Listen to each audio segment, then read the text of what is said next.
The House will come to order. The Pledge of Allegiance this morning will be led by Matisse Bowens, Alexis Sanchez, Michael Aldana, Brandon Garcia from West High School. Please join us in the Pledge of Allegiance. Ready? Begin. I pledge allegiance to the flag of the United States of America and to the republic for which it stands, one nation, under God, indivisible, with liberty and justice for all. Thank you. Brandon.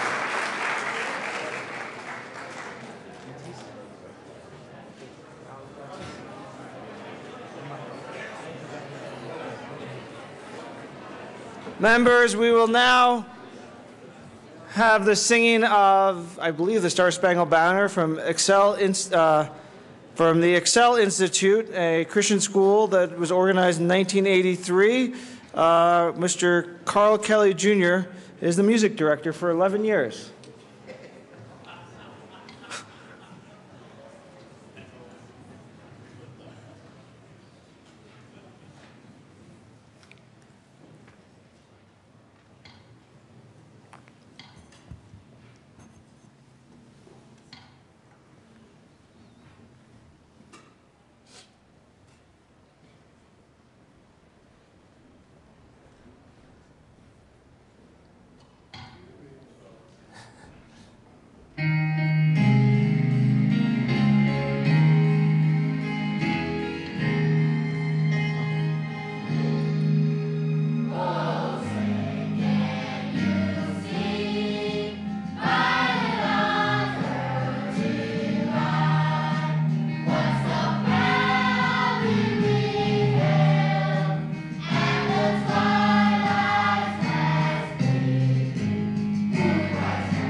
Very nicely done. Mr. Kohler, take the roll. Representatives Becker. Buck. Dying over here. Buckner. Conti. Coram. Court. Del Grosso. Dorr. Representative Dorr's in the back. Duran. Everett. Exum. Fields. She's here. Fisher. Foote. Garcia. Gardner. Giroux. Janal. Hamner. Holbert. Hollinghorse. Humphrey. Joshi. Kagan. Kraftarp. Labuda. Landgraf. Representative Landgraf. Okay. Lawrence. Lebsock. Lee. May. McCann. McLaughlin. McNulty. Representative McNulty. Melton. Mitch Bush. Moreno. Murray. Navarro. Nordberg. Pabon. Peniston. Pedersen. Primavera. Priola, Rankin, Rosenthal, Ryden, Sane, Salazar, Schaefer, Scott, Representative Scott, absent, Singer, Sonnenberg, Stevens, Swam, Zabo, Tyler, Vigil, Waller, Williams. Representative Scott is present. Wilson. Wright. Young. Speaker Veronino. 65. Singer, can you do the journal? Yeah. Do we have mine here? From the 19th. With 65 members present, a quorum is present. Representative Singer. Thank you, Mr. Speaker. I move that the reading of the journal for February 19th of 2014 be dispensed with and approved as corrected by our wonderful chief clerk. You've heard the motion, Verily. All those in favor say aye. Aye. All those opposed, no? No! It's good to be the Speaker. The motion's adopted. Announcements and introductions. Representative Peniston. Thank you, Mr. Speaker, and colleagues, if you can hear me. Hold on one sec, Representative Peniston. I know we have a lot of guests in this chamber today, but you need to keep your side conversations down so we can hear what's going on at the well. Thank you. Representative Peniston. Thank you, Mr. Speaker. Colleagues, if we want to get out of here before midnight tonight, it'd probably be best to have one big introduction of all of our GT kids that are here with us today and their sponsors. And I forewarn you that these are the people that are going to be making the decisions about nursing homes and whether you can drink beer when you're 80, so treat them nicely. Let's welcome all of our GT folks here today.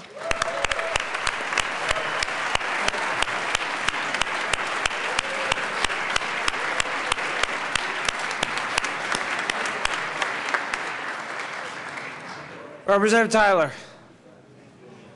Thank you, Mr. Speaker. Transportation Committee, listen up. You've got a little bit lighter load this afternoon, a little bit lighter. HB 14-1259 Del Grosso will not be heard today. We're laying that over for a week. So that bill will not be heard today. Thank you. Representative Navarro and Garcia. Something to do with Pueblo, I assume. Thank you, Mr. Speaker. We would like to welcome the Leadership Pueblo program, Pueblo Community Health Center, and I'd also like to welcome Fremont County that is here working on behalf of human trafficking today. So welcome to the gallery, and it's a pleasure to have you. Representative Garcia. Thank you, Mr. Speaker. I, too, would like to echo the welcome to Leadership Pueblo. These are going to be the next leaders, Mr. Speaker, from Pueblo. Are going to be making all the great decisions about Pueblo. So welcome to the Capitol. Representative McCann. Thank you, Mr. Speaker. And just an announcement about two lunches today. I'm sort of conflicted because today is the Claw Caucus lunch, which is going to be across the street at the First Baptist Church. Lunch is provided for legislators, and of course, maybe some of our guests don't know what the Claw Caucus is. This is the Colorado Legislative Animal Welfare Caucus. So we work on behalf of animal welfare issues down here at the Capitol. But there's also a lunch for Human Trafficking Advocacy Day, which is going to be in the Supreme Court chambers at 11:45. There is a presentation, a panel that's going to talk about efforts to combat human trafficking here today. So I hope to see you at one or both of those lunches. Thanks. Representative Janal. Thank you, Mr. Speaker. I'd just like to welcome Salud Family Health Clinics here today. They're people here representing Fort Collins and Brighton and many other areas. So thank you and welcome. Representative McNulty.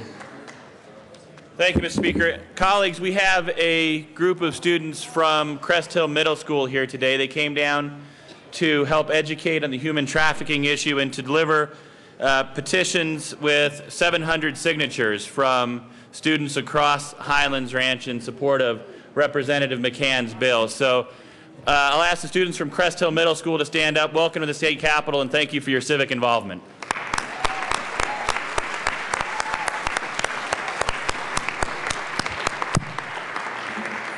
Thank you, Mr. Speaker. Madam Majority Leader.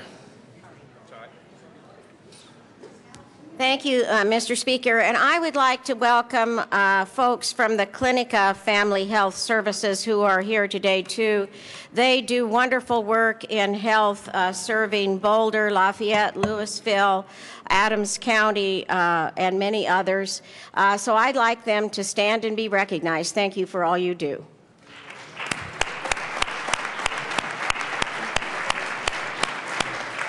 Representative Lee. Thank you, Mr. Speaker. I'd like to welcome representatives from Peak Vista Community Health Center in Colorado Springs in the gallery. They serve 300,000 people in the Colorado Springs, Pikes Peak area and do tremendous work for our community. Thanks for being here.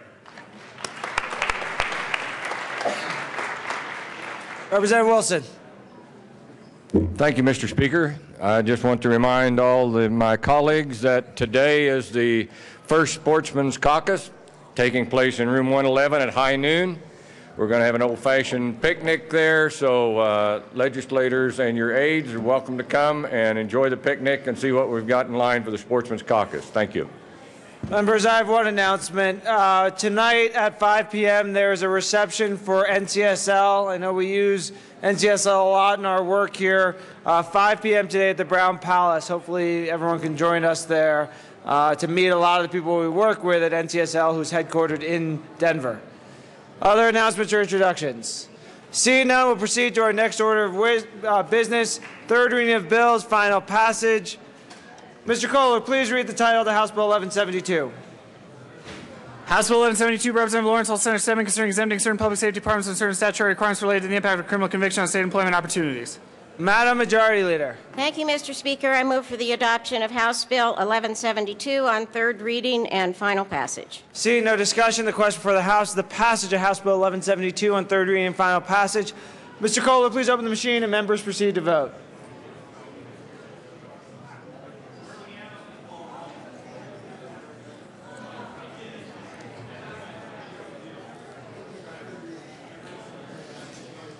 Representatives Dorr, Jerome, McNulty, Landgraf, and Priola. Close the machine with 65 aye votes, 0 no votes, 0 excused, and 0 absent. House Bill 1172 is passed. Co-sponsors.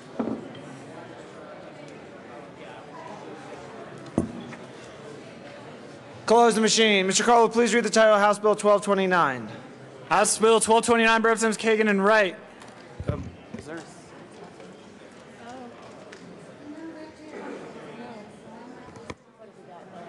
Madam Majority Leader, can we lay this over? Because we don't have a Senate sponsor. That's not. Okay.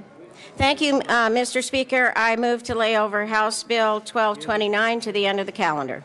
See, no objection. House Bill 1229 will lay over to the end of the calendar because it doesn't have a Senate sponsor. Get to work, Representative Kagan and Wright. Go to that evil body and find a sponsor. We will proceed to our next order of business, I think. Okay. We will proceed to our next order of business, general orders, second reading of bills. Representative Young. Mr. Speaker, I move the House now resolve itself to the Committee of the Whole for consideration of general orders. You've heard the motion. Seeing no objection, the House will resolve itself in the Committee of the Whole for consideration of general orders. Representative Young will take the chair.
Committee will come to order. With your unanimous consent, the bills will be read by title unless there is a request for reading of a bill at length. Committee amendments will not be read unless requested, as they are printed and in your bill folders. Floor amendments will be shown on the screen and on your iPads and not read unless requested. Bills will be laid over upon motion of the majority leader. And the court rule is relaxed.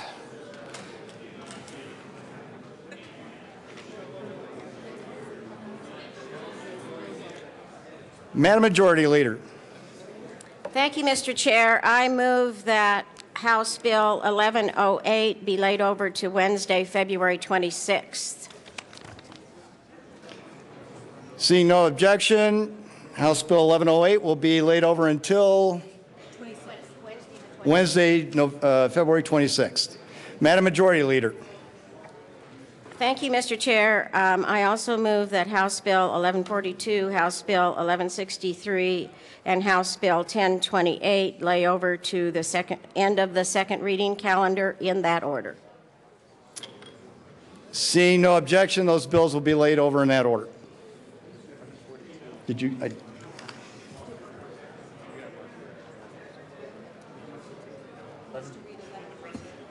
Kohler. Yes. The title of House Bill 1114. Wait. Let's see if you're right. Are we doing 1020, 1114? What is the best bill of the session? Mr. Kohler, please read the title of House Bill 1114. I was right. House Bill 1114, Representatives Waller and McNulty, concerning the administration of earned time by the State Department of Corrections. That's all right. We'll take care of that for you. Representative McNulty. Maybe. Keep it handy.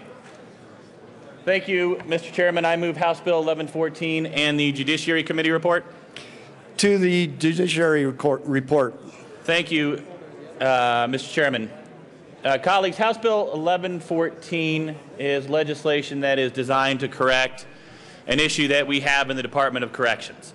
An issue where if you're serving time, you can earn time off of your sentence, but the Department of Corrections doesn't have any way of removing that earned time if you commit an offense while in jail.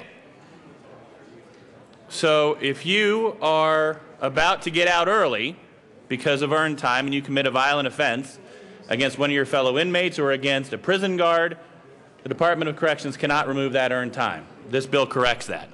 The Judiciary Committee report is a series of amendments, 2 amendments, that were negotiated with the chairman of the committee that allow us to maintain the intent of House Bill 1114 and address some of the concerns that others have had related to the vesting of earned time. So I do think that we have found common ground on this bill through the Judiciary Committee report, and I ask for an aye vote on the Judiciary Committee report. I'll just talk to the bill. Is there further discussion on the Judiciary Committee report? Seeing none, the question before us is the adoption of the Judiciary Committee report. Those in favor, say aye. Aye. Those opposed, no. The Judiciary Committee report passes. To the bill, Representative Waller. Thank you, Mr. Chairman. I think Representative McNulty did a pretty great job explaining this bill, but listen, members, this is a very necessary bill. Moving forward, this is a public safety issue, and it does a couple of things. It puts some guardrails on the parole department within the Department of Corrections, and it also gives them some flexibility in other ways. How does it put guardrails on the parole department? One, it says if somebody commits a violent act within the Department of Corrections, that all of their earned time is going to be revoked. That is a requirement. It is not a may be revoked, but a shall be revoked. I think that's a very necessary guardrail for the department moving forward. It also gives some flexibility to the department in that it allows earned time that has been earned over time to be revoked from people. And right now, that is not a remedy that the Department of Corrections has. Right now, in the Department of Corrections, once earned time is granted, effectively it vests. You can't take it away once an inmate has gained that earned time. And so the goal here is to be able to give the Department of Corrections some flexibility to remove earned time that has been previously granted. This bill passed the House Judiciary Committee 11-0. No opposition in the committee. I'd ask for an aye vote. Representative McNulty.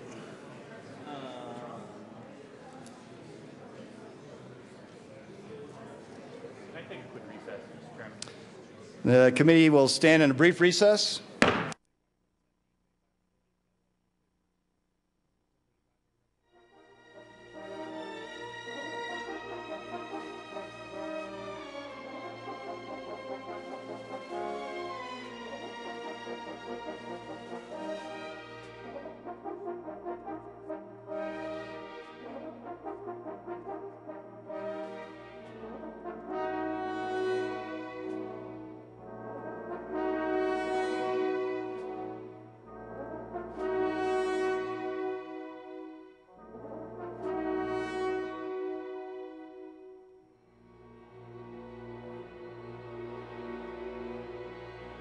Committee come back to order. Representative McNulty.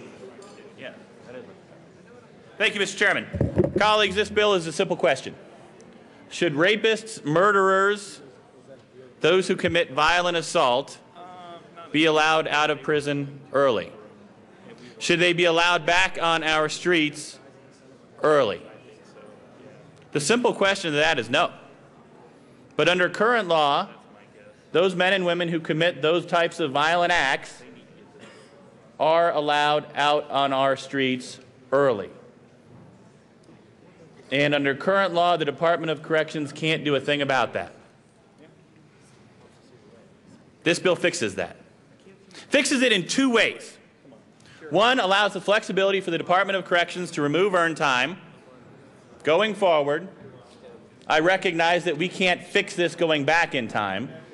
We can fix it going forward. So it allows them to develop a program, a policy that allows them to revoke earned time. And the other thing that it does is this. If you commit rape while in prison, if you commit murder while in prison, if you commit violent assault while in prison, your earned time is revoked. You don't get a second chance. Your earned time is revoked and you start over. That way, we're doing our part to make sure that these violent men and women are not entering our streets, endangering our communities, and making us less safe. Colleagues, I appreciate the work that's been done on 1114. It passed unanimously out of Judiciary Committee on a bipartisan vote, and I look forward to broad support here in the House for the bill. Ask for an aye vote on House Bill 1114. Is there further discussion on House Bill 1114? Representative Fields. Madam Speaker Pro Tem. Good morning. Thank you, colleagues. I stand in strong support of House Bill 1114 because when you really think about what this is doing, it's going to take away the opportunity for someone who's committed such a violent crime, additional free time for them to get out of jail early. And when you commit a separate offense while being incarcerated, you shouldn't be rewarded with free time off your sentence. So I want to commend the House sponsors for this bill. I think it's the right thing to do, especially as it relates to victims. So I urge an aye vote. Is there further discussion on House Bill 1114? Seeing none, the question before us is the adoption of House Bill 1114 as amended. All those in favor, please say aye. Aye. Those opposed, no. No. The ayes have it. House Bill 1114 as amended passes. Mr. Kohler, please read the title of Senate Bill 1452. Senate Bill 52 by Senator Crowd, also Representative Sonnenberg, concerning actions taken to remediate soil erosion creating property damage. Representative Sonnenberg. Thank you, Mr. Chair. I move Senate Bill 52 and the committee report from House Agriculture, Livestock, and Natural Resources. Thank you, Representative Sonnenberg. To the committee report. Thank you, Mr. Chair. The committee report just clarified who would the counties look to with regard to expertise on soil erosion. I'd ask for a yes vote. Is there further discussion on the committee report? Seeing none, the question before us is the adoption of the Agriculture, Livestock, and Natural Resources report. All those in favor, please say aye. Aye. All those opposed, no. Committee report passes. To the bill, Representative Sonnenberg. Thank you, Mr. Speaker. And this bill basically allows us to get up to the 21st century with regard to making sure that we can recoup costs when it comes to dealing with soil erosion, those type of things from an absentee landowner or a landowner in which hasn't taken care of their property. I ask for a yes vote. Representative Fisher. Thank you, Mr. Chairman. Members, I agree with Representative Sonnenberg. This is a good bill. It makes a lot of sense and brings us up to date, I think, on this practice. And so I would ask for your support on the bill as well. Thanks. Is there further discussion on Senate Bill 52? Seeing none, the question before us is the adoption of Senate Bill 52 as amended. All those in favor, please say aye. All those opposed, no.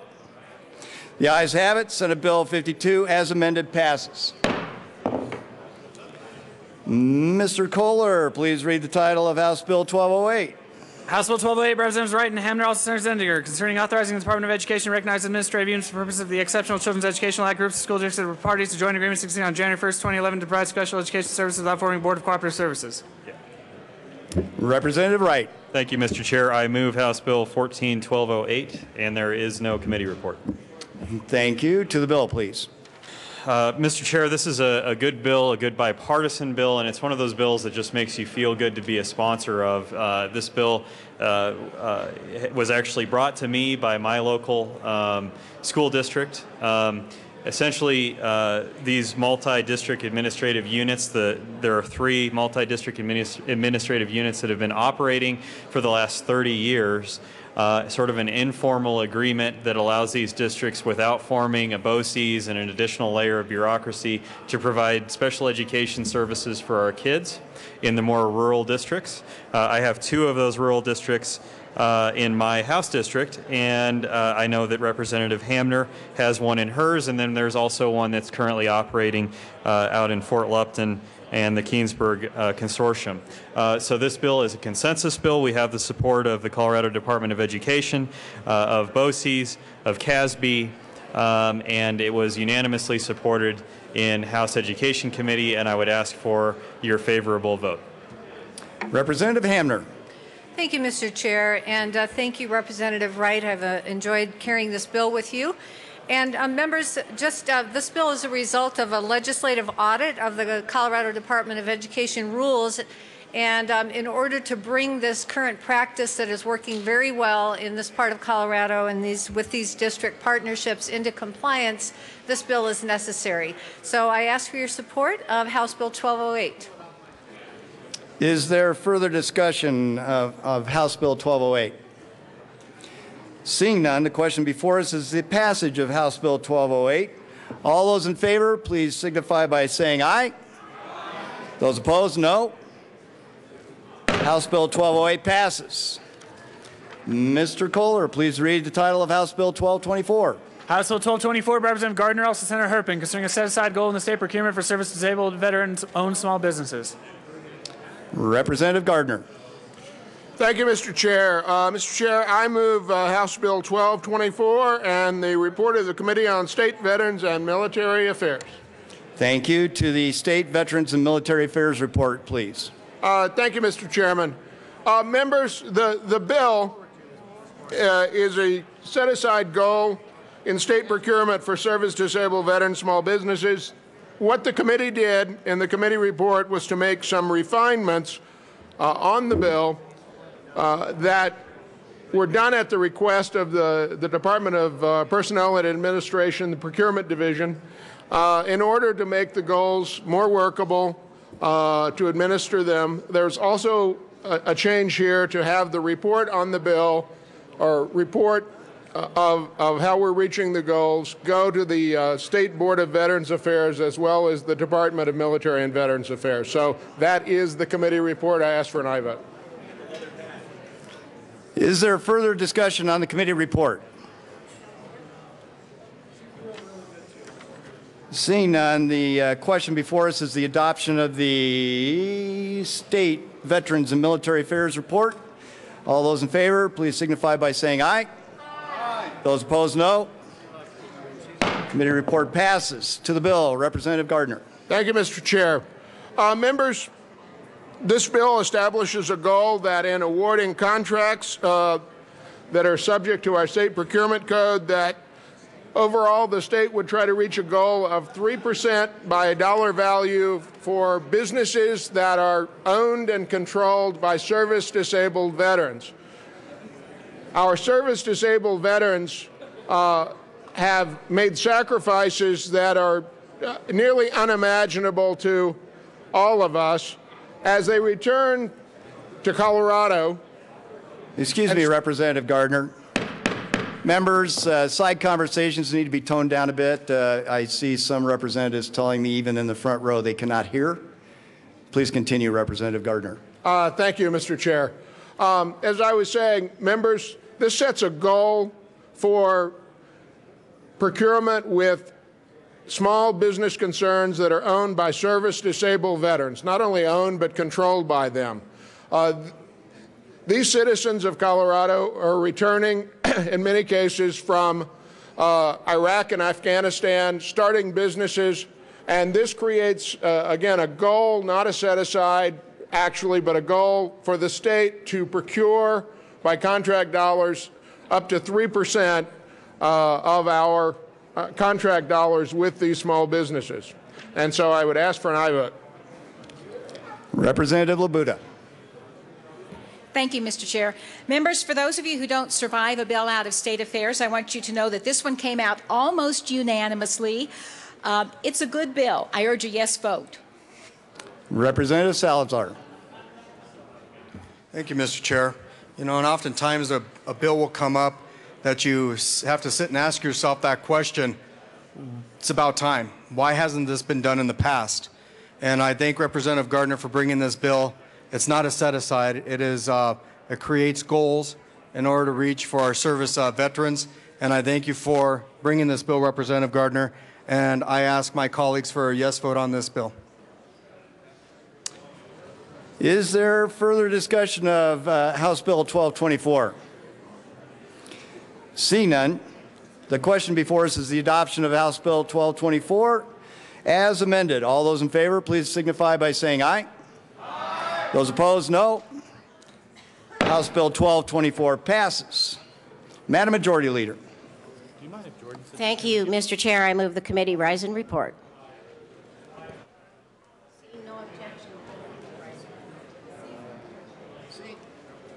Seeing no objection, the committee will rise and report.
The House will come back to order.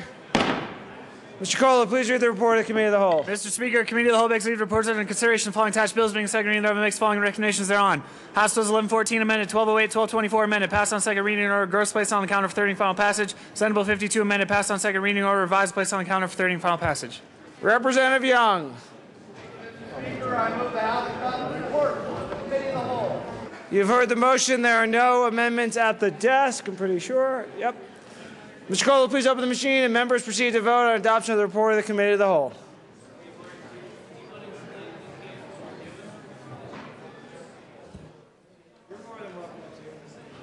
Do you not know?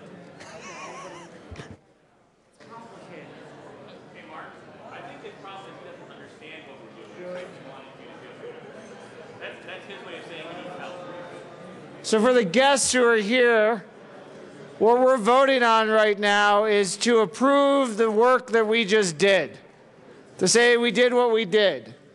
So, and some of the members don't think we did what we just did, it looks like. Representative McCann, McLaughlin, Stevens, would you like to vote?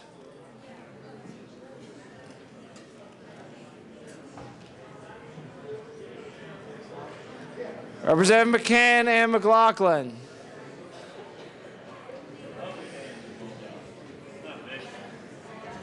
Close the machine with 65 aye votes, 0 no votes, 0 excused, and 0 absent. The report of the Committee of the Whole is adopted. Madam Majority Leader. Okay. Message from the Senate. Mr. Speaker, the Senate has adopted and transmitted. Remainder of the message from Senate, unfortunately, will be printed in the Journal. Introduction of resolutions. Senate Joint Resolution 12 by Senators Gonzalez and Newell, also Representative McCann, concerning Human Trafficking Awareness Advocacy Day. Madam Majority Leader. Thank you, Mr. Speaker. I move that we suspend the rules for immediate consideration of SJR 12. Seeing no objection, the House will suspend the rules for immediate consideration of SJR 12. Mr. Kohler, please read the title to SJR 12. Senate Joint Resolution 12 by Senators Gonzalez and Newell, also Representative McCann, concerning Human Trafficking Awareness Advocacy Day.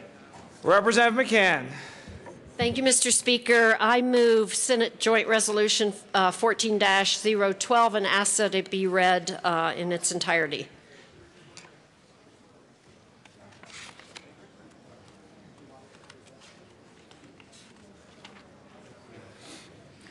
Whereas human trafficking is the fastest growing criminal industry in the world, second only to drug trafficking, with an estimated annual global income of $32 billion. And whereas, according to the Trafficking in Persons Report 2012, produced by the U.S. Department of State, approximately 27 million adults and children worldwide are trafficked across international borders and forced into labor and sexual exploitation. And whereas, in the U.S., between 100,000 and 300,000 children are at risk for sexual exploitation with an average age of 12 to 14 years old. And whereas it is estimated that 76% of transactions for sex with underage girls start on the internet. And whereas, between January 1st, 2012 and December 31st, 2013, the FBI Rocky Mountain Innocence Lost Task Force accomplished the following: led 93 and assisted in an additional 37 sex trafficking and commercial sexual exploitation of children investigations, arrested 31 people for pimping and trafficking related offenses, and 19 people for patronizing a prostituted child and sex assault on a child, pursued 193 tips from the National Center for Missing and Exploited Children, and an additional 254 tips from citizens, law enforcement agencies, prosecutors, Department of Human Services personnel, victim advocates, and many others, trained over 7,300 people about human trafficking and commercial sexual exploitation of children, providing a total of nearly 275 hours of training, and with the assistance of local law enforcement partners, recovered 110 juveniles. And whereas, among the diverse populations affected by human trafficking, children are particularly at risk of involvement in sex and labor trafficking, especially those children who reside in the child welfare system. And whereas traffickers prey upon children and youth with low self-esteem and minimal social support, traits that tend to be highly prevalent among young people who are homeless or those in foster care due to their history of abuse, neglect, and trauma. And whereas one study shows as many as 50 to 85% of sexual trafficking victims are individuals who have previously lived or currently live in the child welfare system. And whereas runaway, homeless, LGBTQ, and child welfare youth are especially vulnerable to the recruitment and control tactics of human traffickers. And whereas as a result of the diverse systems that touch these children's lives, professionals in the child welfare, law enforcement, treatment, nonprofit, and faith-based communities must collaborate to develop a multidisciplinary response to protect victims of child trafficking. Now, therefore, be it resolved by the Senate of the 69th General Assembly of the State of Colorado, the House of Representatives concurring herein, that the General Assembly, in recognition of Human Trafficking Awareness Advocacy Day on February 20th, 2014, will build upon the 4 Ps, prevention, protection, prosecution, and partnerships, as set forth by the United Nations, which are utilized by the United States federal government and serve as a framework for the Laboratory to Combat Human Trafficking's Colorado Project to comprehensively combat human trafficking. Be it further resolved that copies of this joint resolution be sent to Governor John Hickenlooper, Attorney General John Suthers, and Betty Edwards, founder of the Human Trafficking Task Force of Southern Colorado. Representative McCann. Thank you, Mr. Speaker, and please be seated, colleagues. This may seem like a rather unpleasant topic to raise while we have so many young people here in our chamber, but in fact, I think it's very important that we talk about this topic, and particularly with our young people, because it is an issue that some of them may become aware of or know people who get involved in. And we actually have a class, as Representative McNulty introduced previously, of students who have been studying human trafficking and have actually collected petitions related to a bill that you'll be hearing later. And they have done a lot of work on human trafficking. And in fact, they presented me with this red bracelet that they have put together a campaign to combat human trafficking, and the money that they are raising goes to combat human trafficking in Nepal. So I'm very pleased that they're here with us today and that they have taken on this issue as a project, some of them getting very involved in researching this issue. So I'm just going to say a few things about this. We all know that human trafficking is a severe form of exploitation. It robs victims of human rights and subjects them to physical, mental, emotional, and psychological abuse. It creates a cycle of violence which affects not only the victims but their families and entire communities. And as we also know, traffickers target some of our most vulnerable, including the young, the poor, people with a history of abuse, of being abused, the disabled, immigrants, runaway teenagers, and the homeless. And they use things like violence, threats, lies, false promises, debt, and other forms of control to trap victims into the sex industry. Sometimes it includes things such as taking away their immigration documents and threatening to turn them over to law enforcement. So there are methods of control. Trafficking involves force, fraud, or coercion to get people to either perform labor or to get involved in inappropriate sexual activity. So the statistics show that every 60 seconds a victim is trafficked in the world, and every 10 minutes a woman or child is trafficked in the United States. It is estimated that less than 1% of child trafficking victims are ever rescued. And sometimes, unfortunately, not uncommonly, the trafficker is known to the victim. So I also want to take a minute to talk about labor trafficking, because that's something that we don't talk about a lot. It happens in the cities, in the suburbs, and in rural areas. And it affects not just international people, but U.S. citizens as well. And it can include things like housekeepers or nannies who cannot leave because of lack of immigration documents or lack of housing. It also can include agricultural workers who cannot change employers without violating their immigration status. It can involve youth that are on sales crews that go door to door selling magazines, or traveling carnivals who are forced to work by violent means and are unable to return home. It can also involve out-of-state construction workers who are controlled by intimidation and poverty. Highly educated nurses may be lured here with the promise of high-paying jobs but forced to work as long-term care providers without enough money to return home. And as we've heard also, labor trafficking can occur throughout our state. It's not confined to metropolitan areas. And then there's also the issue of sex trafficking, which there is much more publicity about. Between 2006 and 2011, the Denver Police conducted 144 human trafficking investigations and rescued 120 victims, 47 of whom were children, and arrested 121 perpetrators. And in 2012 and 2013, the Rocky Mountain Innocence Lost Task Force rescued 49 children who had been forced to work in the sex trade. There's a large coalition of groups that are working on this issue in Colorado. We are actually pretty fortunate to have so many groups that are interested in this, ranging from nonprofits to faith-based organizations and law enforcement. And the focus is now on 4 key elements: prevention, so we would decrease the number of people victimized by trafficking; protection, so that we protect and support the victims and survivors; prosecution, so that we investigate and prosecute traffickers with stronger laws and legal responses; and partnerships, so that we coordinate and collaborate between law enforcement, service providers, community members, and survivors. So you each have this booklet at your desk, and it has a lot of really good information about human trafficking, so I would encourage you to take a look at it.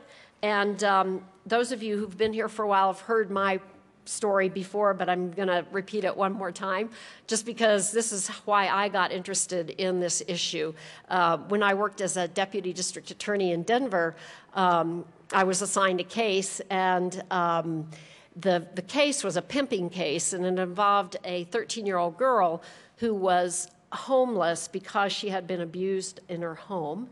And she was pretty quickly recruited by a man and his wife. The wife did the recruiting. She kind of walked along Broadway and Colfax and found young people who were homeless and desperate, had nowhere to go, had no money, and got them into a life of prostitution.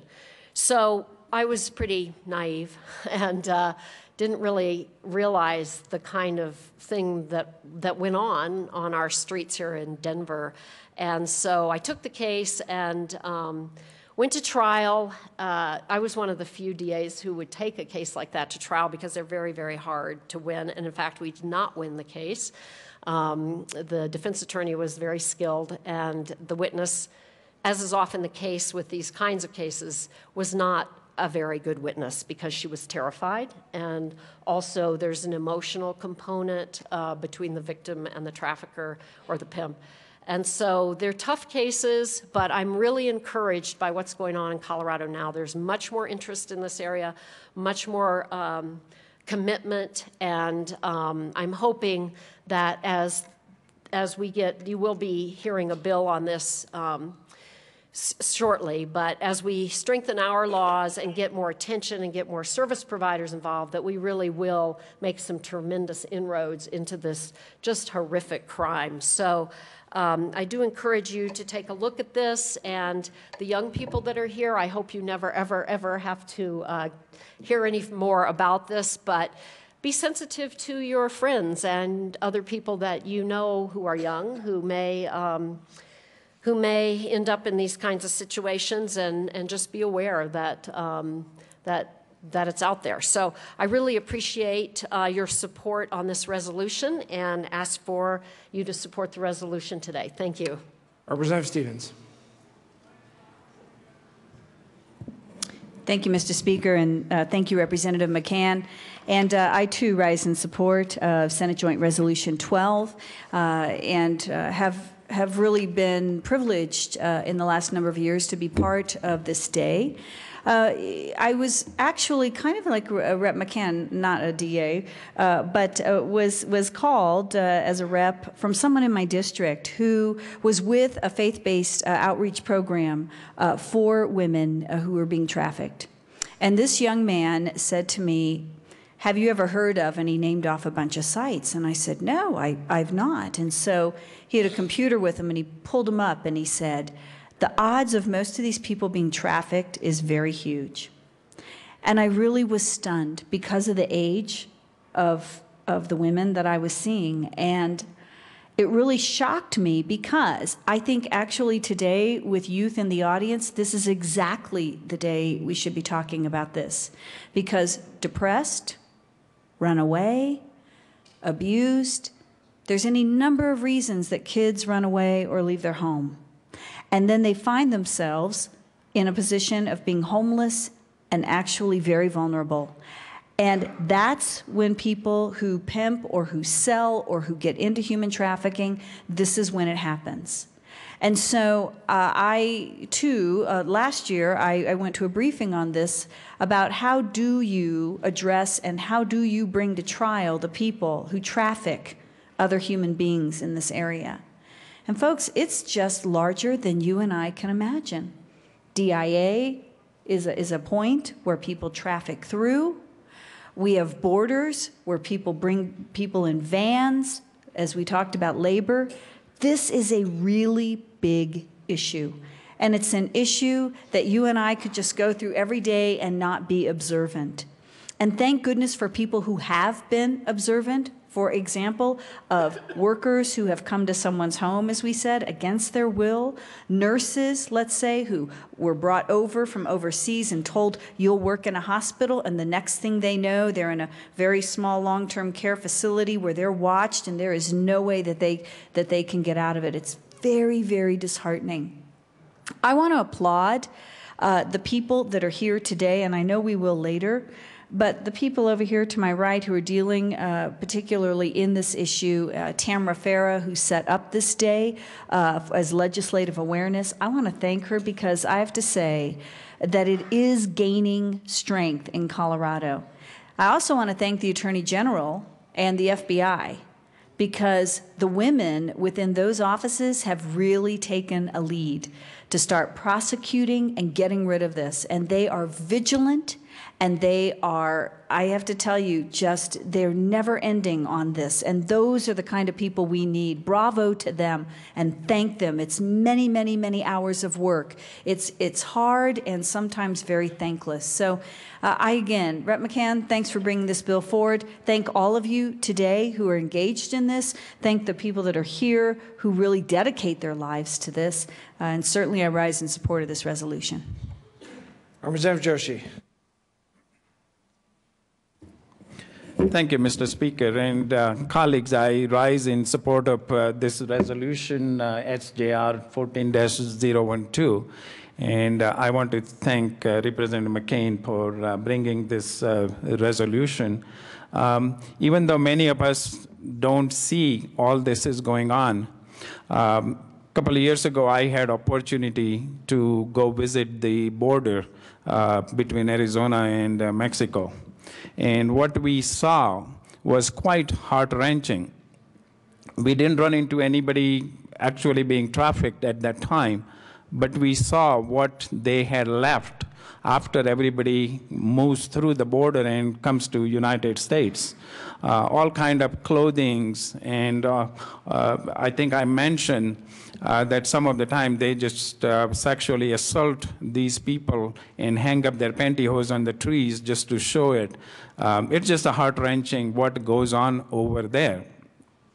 What we also don't sometimes realize, and I at this point want to thank the task force, which is doing such a great work for the awareness as well as training. But some of the simpler things like arranged marriages, for example, we don't even think of them.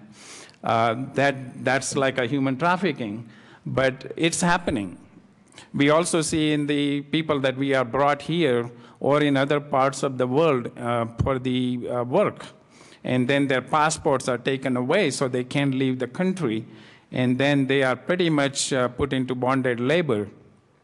So these are kind of things that goes on. So I wanted to thank both Representative McCain for bringing the resolution and the task force for making the awareness, but also what they are doing, which is the greatest, is training our law enforcement people as well as the community.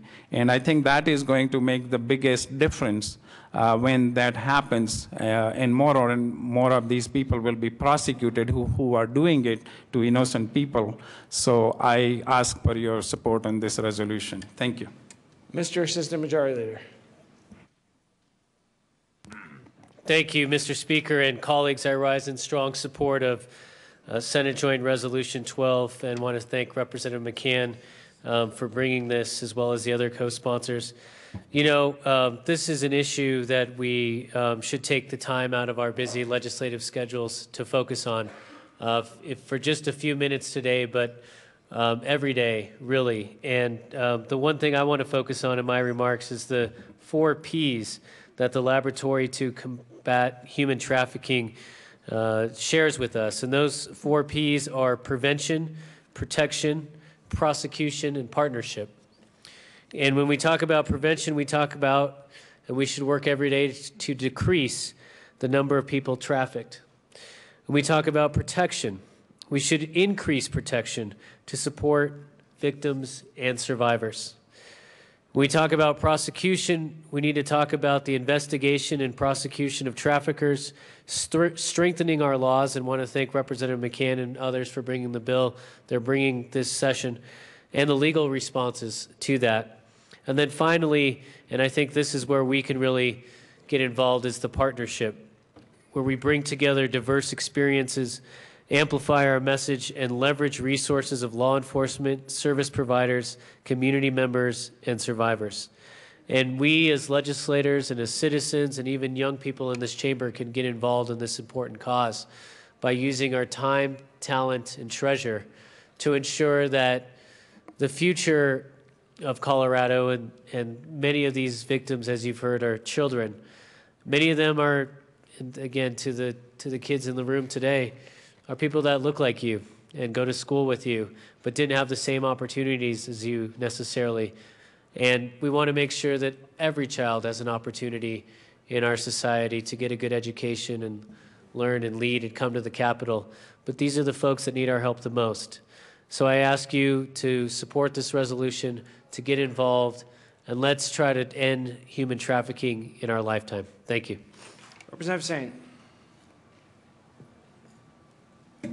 Thank you, Mr. Speaker, and I rise in strong support of this resolution. I thank Representative McCann for bringing this forward and raising our awareness of this very important issue. As you may know, the Super Bowl, some of our largest sports venues have also become the largest venues for human trafficking. So awareness is increasing, and I'm glad that we're bringing this resolution forward to also increase the awareness here in Colorado. I've been delving in this issue for the past year. I've had some constituents come forward. There's also other facets of human trafficking, and it does involve the adoption industry. And most adoptions are above board, and most agencies are wonderful and above board. However, I've been approached by several folks in Colorado who've either been illegally adopted or were told that their rights as a father stopped at the border. I watched one gentleman in a court case who spent $250,000 of his own money to try to get his daughter back because the mother went across the border and said, "Your rights terminate here," and then adopted that baby out. And a lot of these children are wanted by their fathers or wanted by one of the parents. So that is something to bring to the fore, as well as I believe there's a bill coming up for what's called rehoming, where children are legally adopted, often from other countries, but then when that family decides that they can no longer handle that child, they will often not go back to an agency. They will re-situate that child with another family, that has also become a magnet for sex trafficking. So there's a lot of facets to this. So again, I very much appreciate this resolution and what the work the task force has been doing, because this is a very large and still very underground problem that we're just starting to have some awareness of. So thank you so much, Representative McCann. Representative May. Thank you, Mr. Speaker. I rise in strong support of this resolution. I want to thank Rep. McCann and Rep. Stevens for bringing this forward. Let me tell you about a story that's right down the street from me. I happen to live in Old Aurora. There's still prostitutes on the streets in Colfax. And when we talk about not wanting to talk about this issue in front of small kids, 4 blocks down from North Middle School, which is where my 2 gifted and talented students come from, is where prostitution happens. It is not in the dark, it's out in front, and we need to deal with this issue. We need to be upfront and honest about it. I can guarantee you every kid in this room or kids outside this room didn't wake up one day and say, hey, I want to grow up and be a prostitute. They had dreams. They had ambitions. They wanted to make something of their lives. We're one of the most wealthiest nations on the globe, and we're not dealing with this issue. If we rise together as a group, as a strong voice, we can make a difference. You've heard already people talking about how the child welfare system is failing, how it needs more supports and help, and how it needs to be worked on. There's adoption issues. We know when we have a child adopted out of the child welfare system, 50% of them fail. You don't want to know why? Because we don't put the services in to help that child unite with that family and to have a forever family. It's a problem that we see every day in our own state, down the street, and to act like it's a hidden thing is not the truth. We need to deal with this issue, and I cannot tell you enough how much I'm appreciative of the resolution and the 2 sponsors. Thank you. Representative Conti. Thank you, Mr. Speaker. Members, I rise and join my colleagues in rising in strong support of this resolution. This is something that has become in the forefront of not only to my community in the city of Littleton and Western Centennial, but also to the local church that I attend. I was very pleased to learn that my church was taking an active and proactive means to set up a home to service girls that are coming out of this sex trafficking and child prostitution habit in northern Littleton, to help them get the education that they probably did not get and complete that, to gain the opportunity to learn skills so that they can become a productive part of the workforce again and possibly receive some of the love that they never experienced in a home life that they wish they had. I want to thank Representative McCann, the Human Trafficking Task Force, for what you are continuing to do to bring awareness to this issue. And as the bill that I am bringing this year to stop rehoming through advertising children online, I think it is a viable avenue to this, and we are working to prevent that as well. And I thank all of you for keeping your eyes open, becoming aware of this issue, and working proactively in your communities to help bring a stop to this insidious habit. Thank you. Representative Kraft-Tharp. Thank you, Mr. Speaker. Members, I rise in support of this resolution. Representative McCann, I really appreciate you bringing this to our attention. Some of you know that at one point in my career, I was the director of the Adolescent Crisis Shelter in Jefferson County, the Gemini House, where we worked with kids who were runaway and homeless, kids who were on the street. I also served on the board of Urban Peak. So I'm familiar with the kids who are living down at our 16th Street Mall, the kids who are living in the bank lobbies. Members, what you may not be aware of is that this is not an urban issue. This is not a suburban issue. This is a statewide issue. In downtown, you'll see the kids living out on the street. You'll see them in the bank lobbies. You'll see them with the signs asking for food. In Jefferson County, we would see them living at their friend's house. We would see them living in the Westminster Mall. that their friends who worked in the food court would feed these kids, and then they would hide out until the mall shut down, and they would sleep there. We found them because of the fire alarms going off.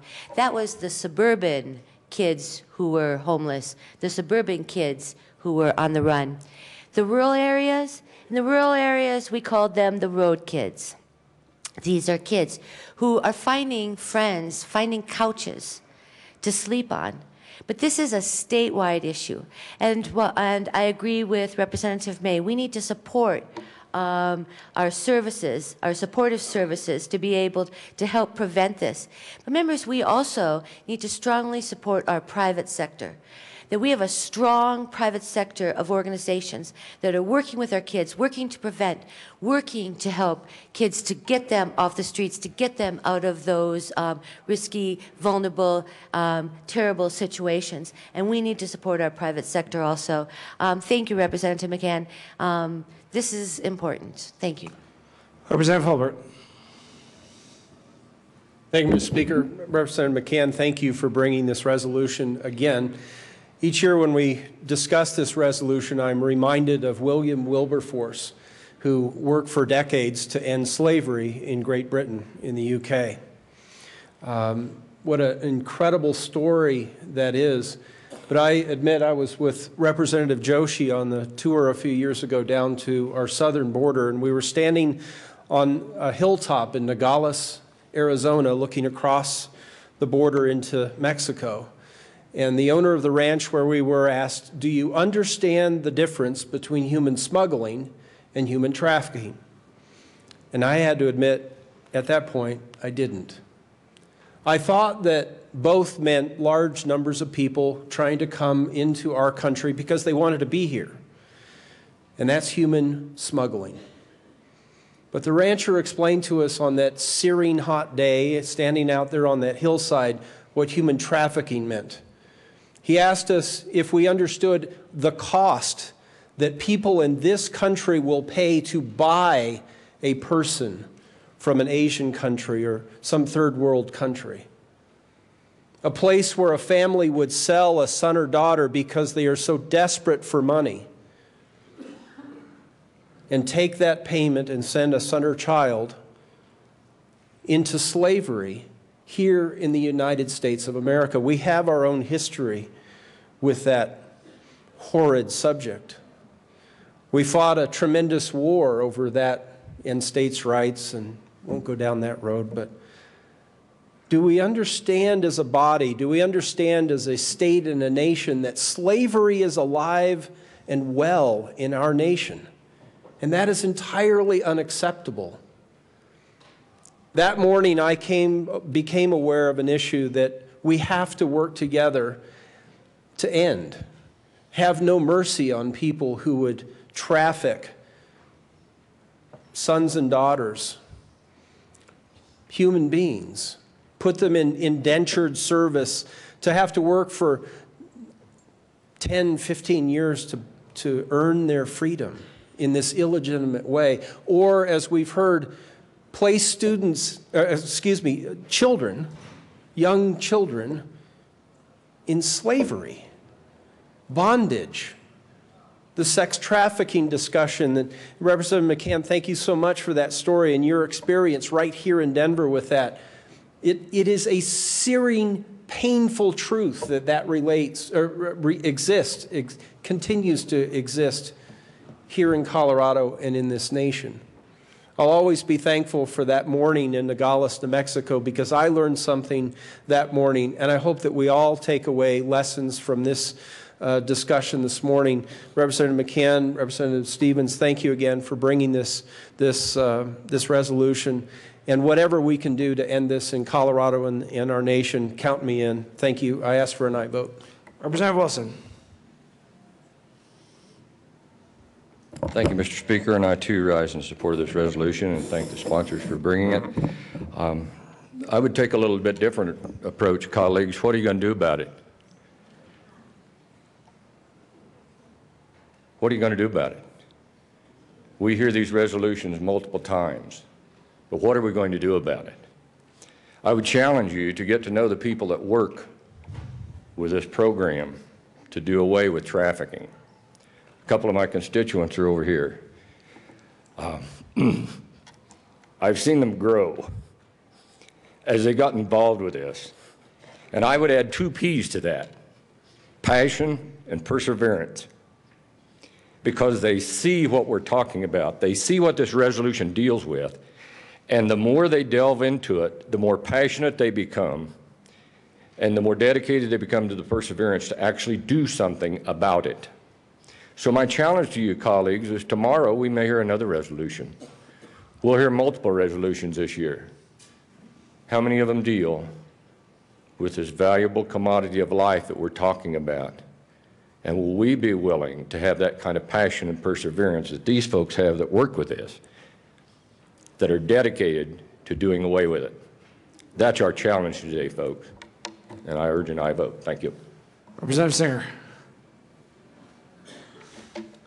Thank you, Mr. Speaker, and I also rise in support of this resolution, and my thanks again to Representative Stevens and McCann for continuing to do this, and to echo Representative Wilson's words, what are we going to do about it? And a lot of times we think that the words are just that, words, but it's in fact these very words that have helped people in the past. When Representative McCann has brought her bills and her resolutions forward regarding human trafficking, I've had constituents actually come to me and explain to me exactly the situations that we're talking about today of human trafficking, sexual exploitation, forced labor, labor exploitation, and wage theft. And what do we do about those things? Well, the fact of the matter is, I know when we hear these stories, you know, our fists clench in anger, we have this pit in our stomachs, and we do want to do something. And, you know, my first thing is, well, let's call the police. Let's get law enforcement involved. And I can remember a constituent coming to me as soon as she explained her situation, and me just about ready to pick up the phone and call the local law enforcement, and she says, "Put the brakes on. What are you doing?" And I go, "What are you doing?" I'm doing something. And you know, she herself was afraid that she would be caught up and charged with the crime herself. And this isn't just one situation, it's multiple situations. She would be afraid that she'd be charged with the crime herself for the activities that she was forced to engage in. And so it's because of organizations like this, it's organizations like Project Safeguard and the Safe House Progressive Alliance, and probably there's an organization in your county and your community as well, that knows how to cross that divide, build those bridges to make sure that these victims don't stay victims and become survivors and advocates. But when we take these steps on our own, when we, like I said, when we clench our fists and try to do this right thing, and sometimes in righteous anger, sometimes it's not the right thing, sometimes it's the wrong thing, and we need to take a step back and think about that. These words do make a difference. They have helped my constituents and my community, but we need to do the right thing. And with that, I'll just thank you again for bringing this forward, and I look forward to helping you in any way I can. Is there any further discussion? Seeing none, is there any objection to taking a voice vote? Seeing none, we'll proceed in that manner. All those in favor say aye. Aye. All those opposed, no. SJR 12 is adopted. Representative McCann. Thank you, Mr. Speaker, and I would ask that the morning roll call be added as sponsors of the resolution. Seeing no objection, the current roll call will be added as co-sponsors to SJR 12. Representative McCann for introductions. Yes, thank you, Mr. Speaker. I would like to introduce a former state representative, Alice Brodkin, who is here somewhere. There she is.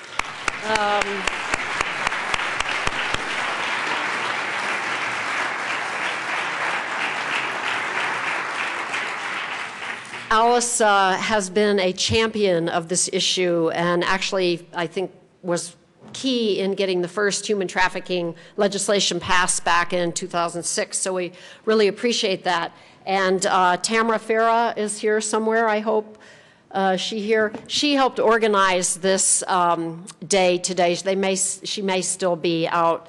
But there are others here in the gallery who have worked, or in the chambers who have worked in the issue of human trafficking, and I would just ask for all of them to please stand and be recognized.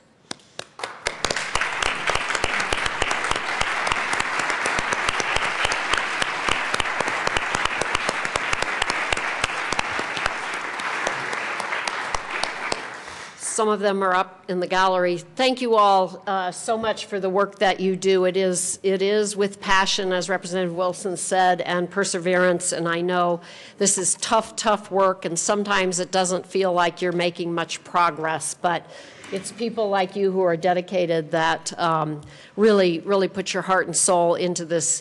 So members, please take advantage of the displays that we have down on the main floor of the Capitol about this issue. And also there will be, as I mentioned, a lunch that any people are entitled or welcome to attend and listen to a panel that will be discussing this issue today. So again, thank you all for your support.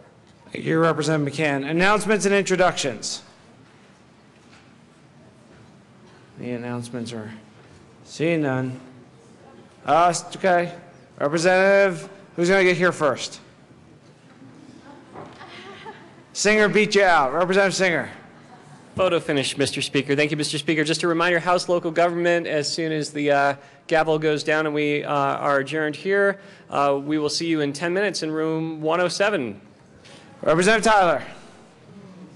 Thank you. Transportation and Energy, 1045, please. 1045 will drop the gavel this morning. Thank you. Representative Duran. Thank you, Mr. Speaker. Joint Budget Committee will meet in about 10 minutes. Madam Majority Leader. Thank you, Mr. Speaker. I move that the House stand in recess until 1 p.m. this afternoon, at which point the House will adjourn until 9 a.m. tomorrow morning, February 21st.